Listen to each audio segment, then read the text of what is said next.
मित्रांनो, परिस्थिती प्रत्येकाची वेगवेगळी असते आणि परिस्थितीचे घाव सहन करण्याची ताकदसुद्धा प्रत्येकाला तशी वेगवेगळीच मिळते.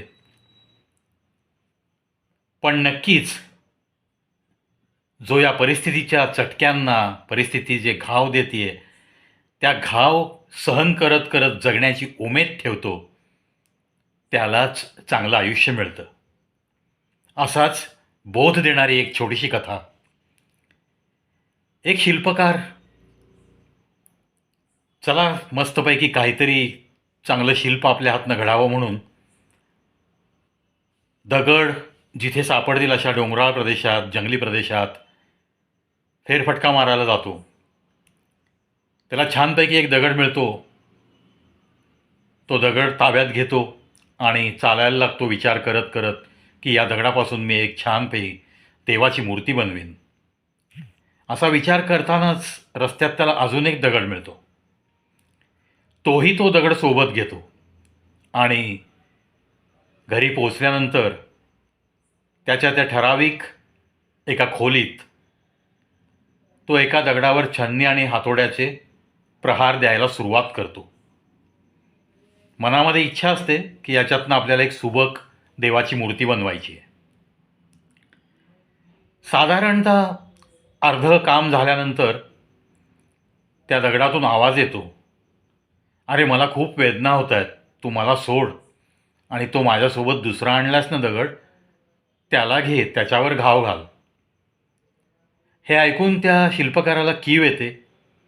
तो त्या दगडाला तसंच अर्धवट काम झालेल्या अवस्थेत सोडून देतो आणि दुसऱ्या दगडावर काम चालू करतो. या दुसऱ्या दगडातून मस्त मूर्ती साकार होते, अतिशय सुबक देवाची मूर्ती. आणि मग गावात ती बातमी पसरते. गावातले लोक येतात, ती मूर्ती विकत नेतात आणि जाता जाता त्यांचं लक्ष या दुसऱ्या अर्धवट काम केलेल्या दगडावर जातं. त्याच्यातली काही मंडळी म्हणतात, हा पण दगड घेऊया, नारळ फोडायला उपयोगी येईल. मंदिरामध्ये त्या सुबक मूर्तीची प्रतिष्ठापना होते. अगदी वाजत गाजत छानपैकी उत्सवप्रिय असं वातावरण निर्माण केलं जातं त्या दिवशी आणि सगळा गाव लोटतो. त्या देवाच्या मूर्तीच्या गळ्यात आधी त्याला अभिषेक घातला जातो, नंतर त्याला मस्तपैकी फूलमाला चढवल्या जातात आणि सगळेजण येऊन तिथे माथा टेकवून दर्शन घेऊन त्याला फेरी मारून प्रसन्न चित्ताने त्या मंदिरात बसतात. काही जण बाहेरून येतानाच नारळ घेऊन आलेले ते या नारळ फोडण्यासाठी ठेवलेल्या दगडावर नारळ फोडतात.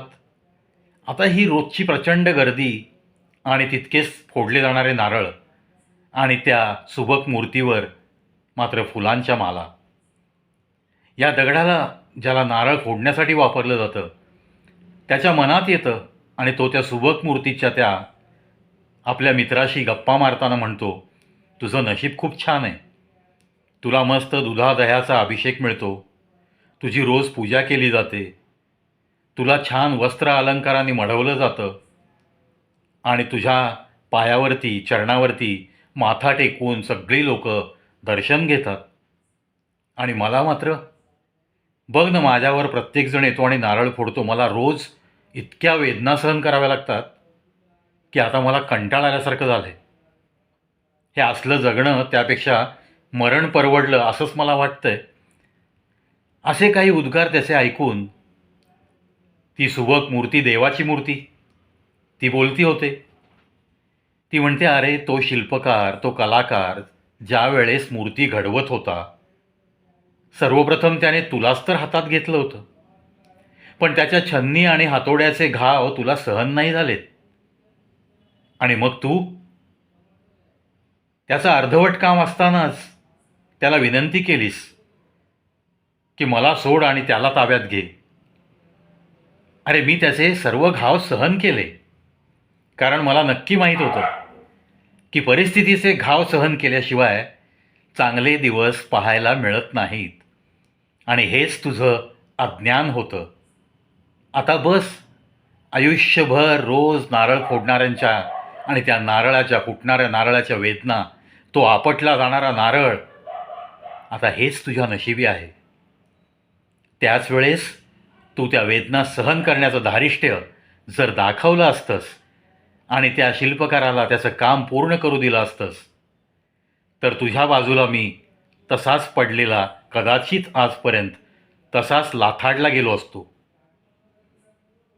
चल नशीब मान, तरी तू देवळातला नारळ फोडणारा, नारळ फोडायला वापरण्यात येणारा असा दगड आहेस. आता तरी सकारात्मक विचार करायला शिक, कारण तू असा इकडं तिकडं फेकला नाही गेलायस. तुला पण मंदिरात स्थान मिळालं आहे. अरे त्या नारळाचं पवित्र पाणी त्याच्याने तुला रोज न्हायला मिळतं आहे.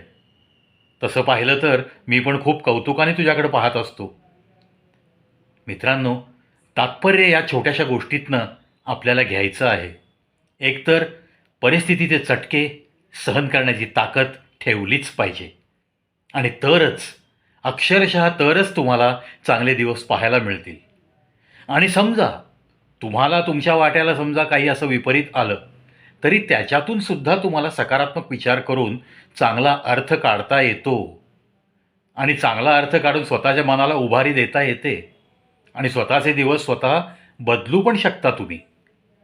चला, असाच काहीसा बोध देणाऱ्या या छोट्या कथा खूप मोठं प्रोत्साहन देऊन जातात, आणि मग मला जे भावतं ते मी तुमच्या मनापर्यंत पोहोचवण्यास नेहमीच उत्सुक असतो.